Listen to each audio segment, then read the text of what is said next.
All right, now look, today I'm finna show y'all how I make country fried steak or steak fried chicken. Let's get to it. You're gonna need some Worcestershire sauce, better than bouillon, roasted beef base, some hot sauce, buttermilk. I'm using 2 cube steaks today because I'm just preparing this for the purpose of the video. You can buy more. I'm going to be using some seasoned chicken fry. I'll show you that package in a minute. About a half a cup of chopped onions and about 4 tablespoons of butter. You see that? You see that? You see that? Don't ask me for the damn ingredient list. Now, come on. And I just wanted to take a moment to show you that this is the seasoned chicken fry I'm using. Now, I kind of lucked out today when it came to these cube steaks. Not all of the time are they paper thin the way I want them to be. So my suggestion to you is if you pick yours up from the grocery store and they're not really thin, put some cling film over the top of it, use a meat mallet or something heavy and get it nice and thin so that it cooks evenly. I covered it up with buttermilk. I put in a couple of dashes of hot sauce, put the lid on it, shake it up to make sure that everything is fully incorporated. I'm going to place the lid back on this, leave it on the counter and allow it to marinate for 30 minutes while we are starting to heat up the oil. All right, y'all. So now that this has been marinating for about 30 minutes, I'm going to go on ahead and take my cube steak out, allow some of that excess buttermilk to kind of drip off. Place it into the chicken fry, and then I'm going to lightly cover this up. Make sure that you pat it down so that it does stick to it. I don't feel it necessary to use egg in this particular recipe. You can if you would like, but if you want, you can double dredge it. So you can go in once, go back into the buttermilk, and then double dredge it again.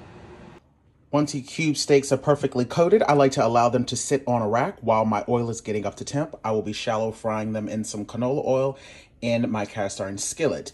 Also, do not throw away your flour. We're going to be using about 2 tablespoons worth of this seasoned flour to create the base to make the gravy.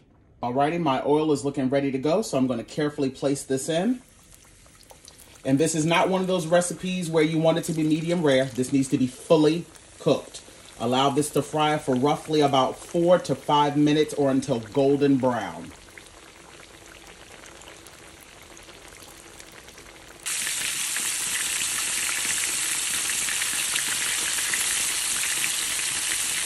All right, y'all, so this has been frying for roughly about 2-3 minutes. I'm gonna go on ahead and flip this over.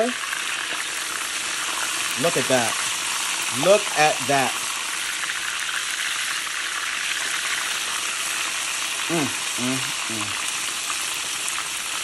My God. My God.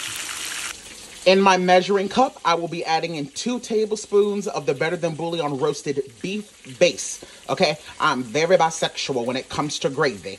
And when I make country fried steak for dinner, I like to serve it with mashed potatoes and brown gravy. If I'm going to make it for breakfast, I will make it with white gravy. Today, we're making it for dinner, so we're gonna go with a beef base, all right? Add in 2 tablespoons of that and then fill it up to 1 cup of water with hot water. So I'm adding in roughly about that much. Might be about 1.5 tablespoons. Take that over to the sink, fill it up with hot water. These bad boys are fully cooked. I'm now gonna take them out. Place them on the wire rack and allow that excess oil to drip off.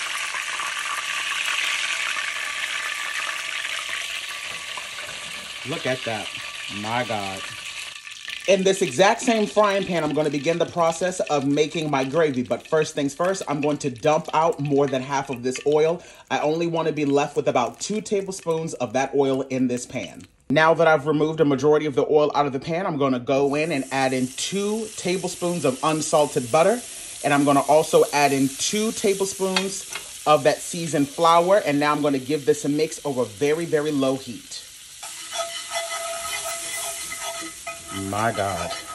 I'm now going to go in and add in some minced sweet onion. You can add in as much or as little as you would like and allow those to cook for roughly 1 to 2 minutes. To your preference, add in some black pepper. Do not add in any salt. Add you in a few dashes of the Worcestershire sauce and continue to mix. And just as a reminder, the entire time my stove has been on low. You do not want this to burn, but you want those onions to get nice and soft. We can now gradually start to add in our 1 cup of our beef broth, and you want to mix the entire time.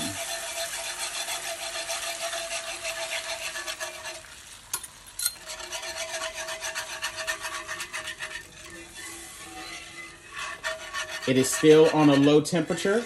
Once you know that it's nice and smooth, you can slowly bring up the temp just a little bit, not too high, It's okay if it gets to a light simmer, but you do not want this boiling. Continue to whisk the entire time so that nothing lumps up and you have a nice, smooth brown gravy.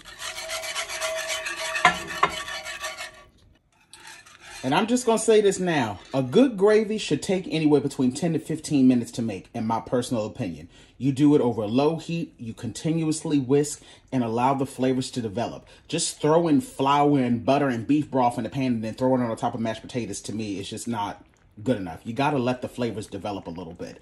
At this stage, now you can go in and taste if you need any additional salt. That will depend on the type of chicken broth you use, the type of, if you use the seasoned flour, you know, all of those variables will come into play when it comes to salt. So you need to adjust that to your liking. And just letting you know right now, if you are following my exact recipe, especially if you use the exact same brand of seasoned chicken flour that I use, you are not going to need to add any additional salt to this. This is perfectly balanced just the way that it is.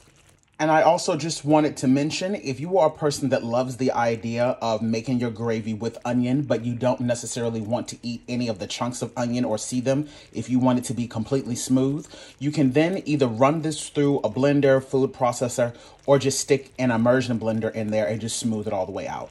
I personally don't mind having the onions in there because at this point they're so soft and it really does add a lot of flavor.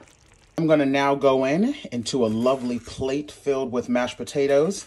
I'm going to add in both of my country fried steak, or some people might call it chicken fried steak. Add that directly to the plate. And then, my loves, I'm going to go in and ladle it with some of that delicious gravy. Put it right over those potatoes. And just like that. And that right there, my loves, is how I make my country fried steak, or steak fried chicken, whatever you would like to call it. This is how I prepare mine. I hope y'all try out this recipe. It is absolutely divine. I would say this is definitely a dinner for two. Enjoy, honey. Let's go in for a taste test, shall we?